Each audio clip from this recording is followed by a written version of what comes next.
Hey, semuanya. Kembali lagi bersama Mimin di channel Sajak Peristiwa. Semoga untuk kalian yang sudah mendengarkan diberikan kesehatan, dilancarkan rezekinya, serta selalu dalam lindungan Sang Maha Pencipta. Sebelum kita lebih jauh dengan cerita horornya, seperti biasa kita masuk ke dalam intro.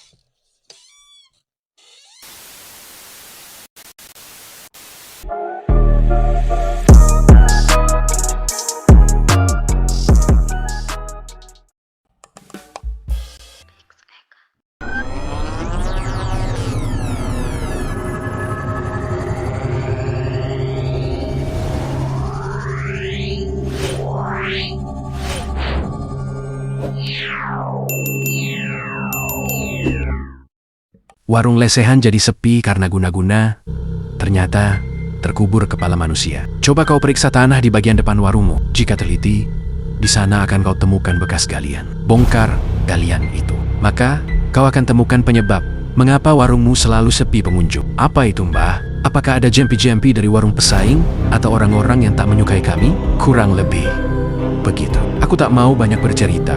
Nanti kalian takut untuk pulang. Biar kalian bongkar saja sendiri apa yang tertanam di sana. Atikah dan Dandi akhirnya pulang. Sepasang suami istri yang baru kawin 3 bulan lalu itu harus menghadap Mbah Kiwi untuk mengetahui mengapa warung lesehan mereka selalu sepi pengunjung. Padahal sewaktu awal membuka warung ini, kami ramai pengunjung.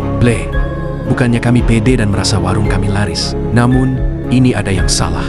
Mengapa orang-orang bisa kompak tak mau mendatangi warung kami? Begitulah Dandi bercerita kepada sepupunya, Ableh, yang biasa membantu kecil-kecilan di warung milik Dandi. Ia benar-benar dibuat bingung sebelum akhirnya menghadap Mbah Kiwi. Biasanya warung Dandi akan mulai ramai pada sore menjelang malam. Warung lesehan itu tak begitu besar, hanya ada sekitar 5 lokal dan 7 meja.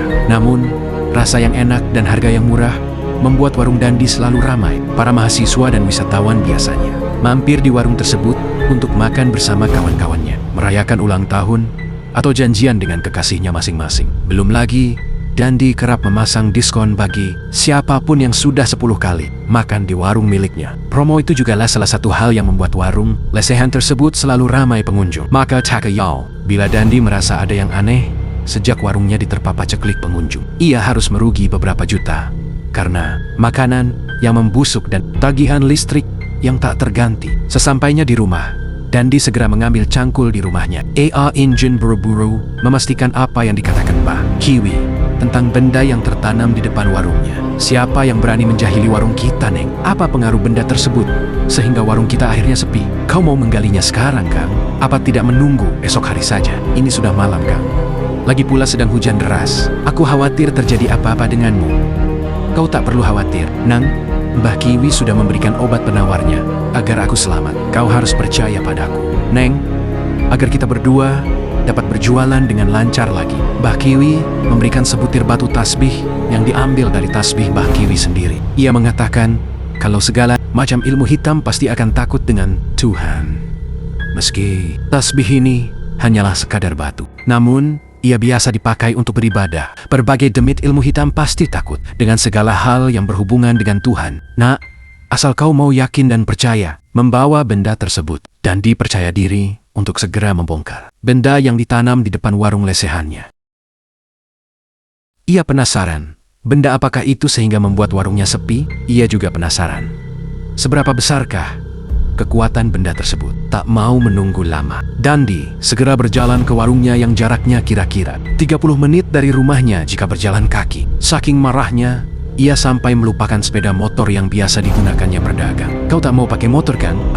Neng, aku harus segera ke sana. Motor hanya akan menghambatku. Ia berlari di tengah hujan deras pada malam itu. Di bahunya sudah tertenteng sebuah cangkul yang penuh karat. Sepanjang jalan, Dandi membaca doa yang diberikan oleh Mbah Kiwi. Innalillahi wa inna ilaihi roji'un. Betapa kagetnya Dandi melihat apa yang tertanam di depan tokonya. Ternyata itu bukan benda, melainkan kepala manusia. Entah itu kepala siapa. Namun Dandi merasakan ada yang salah dengan dirinya setelah ia menyentuh kepala tersebut. Dandi merasa seperti banyak yang berbisik di telinganya. Ia berteriak-teriak di tengah hujan yang deras. Tak ada siapapun yang mendengarnya. Bisikan-bisikan itu terus terasa di telinganya. Cangkullah lehermu, cangkul sekarang juga. Cangkullah lehermu, cangkul sekarang juga. Diam kau, setan alas. Kau itu hantu, jin, dedemit yang seharusnya tak mencampuri urusan manusia. Setelah beberapa lama ia berteriak, Dandi teringat butiran batu tasbih pemberian Mbah Kiwi yang ada di saku bajunya. Sembari kalap dan merasa takut, ia dengan segera mengambil bati tersebut. Ia lemparkan batu tersebut tepat ke kepala mayat yang terkubur di depan warungnya. Seketika hujan reda dan bisikan-bisikan itu menghilang. Dandi ambruk pingsan setelah mengalami kejadian itu. Pagi telah menjelang. Dandi terbangun dan kaget karena ia menemukan tubuhnya telah berbaring di rumahnya sendiri. Ia tak ingat apa yang terjadi semalam setelah ia pingsan. Kemana kepala itu? Bagaimana nasibnya? Kang, kau sudah bangun? Kemana kepala itu, Neng? Aku melihat kepala manusia terkubur di depan warung. Polisi sudah mengevakuasinya. Kang, mereka mengatakan beberapa hari ke depan kau akan dipanggil untuk memberikan kesaksian. Apakah kau akan ditangkap, Kang? Syukurlah. Jangan khawatir, Neng. Aku akan mengatakan apa adanya. Sekarang, semoga warung kita baik-baik saja. Kami melihat warungmu terkadang tutup, terkadang buka. Apa? Tutup? Kau bilang? Iya, Kang Dandi. Jadi, kami harus berputar mencari warung yang lain. Ternyata, kepala manusia misterius yang tertanam di depan warung Dandi itu adalah tumbal, pesugihan kiriman seseorang. Guna-guna tersebut akan membuat warung Dandi tampak tak menarik.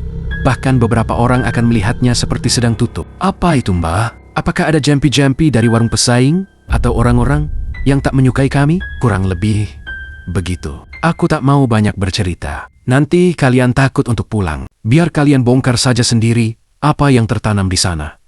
Atikah dan Dandi akhirnya pulang. Apa jadinya jika ambisi untuk lepas dari lilitan utang menyeret seseorang ke jalan gelap pesugihan? Di balik gemerlap rumah mewah dan deretan mobil, tersimpan kisah pilu tentang tumbal, perjanjian gaib, dan penyesalan mendalam. Inilah kisah nyata yang bukan sekedar cerita horor dan dialami langsung oleh Ipung, seorang sopir yang pernah terlibat dalam praktik mengantar orang ke lokasi ritual pesugihan di Nusa Kambangan. Dilansir dari YouTube Malam Mencekam, kisah ini bermula tahun 2010 saat Ipung sedang ngetem di terminal bus di wilayah Tegal.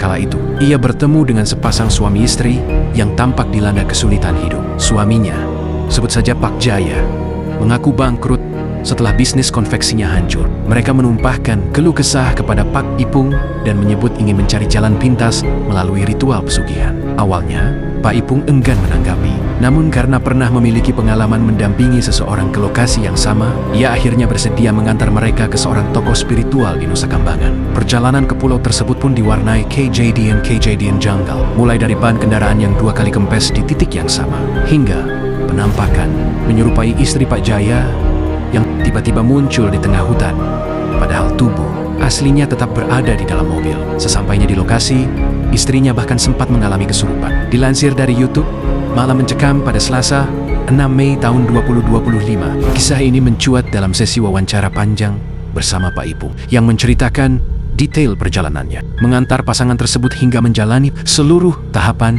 ritual. Ipung menyebutkan, selama di Nusa Kambangan, mereka diminta membayar 25 juta rupiah sebagai syarat ritual. Hasilnya, 3 karung besar berisi uang gepokan muncul entah dari mana. Namun, harta tersebut datang dengan harga yang sangat mahal. Tak lama setelah ritual dilakukan, anak Pak Jaya yang masih duduk di bangku SD meninggal dunia secara misterius. Tubuhnya melepuh dan membiru dengan bau tak sedap yang menyengat saat akan dimakamkan. Kejadian aneh terus berlanjut, termasuk lubang makam yang mendadak ambles dan air yang menyembur keluar tanah. Meski Jaya sempat menikmati kekayaan luar biasa selama 6 tahun, yakni dengan mobil mewah, rumah megah, dan pabrik yang kembali beroperasi, semuanya sirna dalam sekejap. Pabrik dan rumahnya hangus terbakar. Hingga hari ini, sang istri menghilang tanpa jejak. Ipung juga mengalami tekanan batin setelah terlibat dalam praktik itu. Ia sempat diberi uang 15 juta rupiah sebagai tanda terima kasih. Namun akhirnya diketahui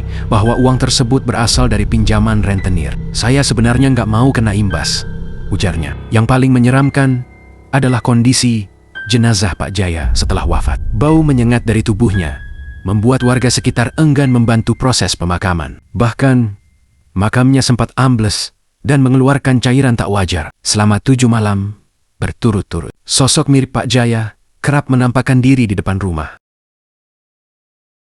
Ipung juga mengalami tekanan batin setelah terlibat dalam praktik itu. Ia sempat diberi uang 15 juta rupiah sebagai tanda terima kasih. Namun akhirnya diketahui bahwa uang tersebut berasal dari pinjaman rentenir. Saya sebenarnya nggak mau kena imbas, ujarnya. Kini, Pung mengaku telah tobat dan menyesal pernah menjadi pengantar ritual.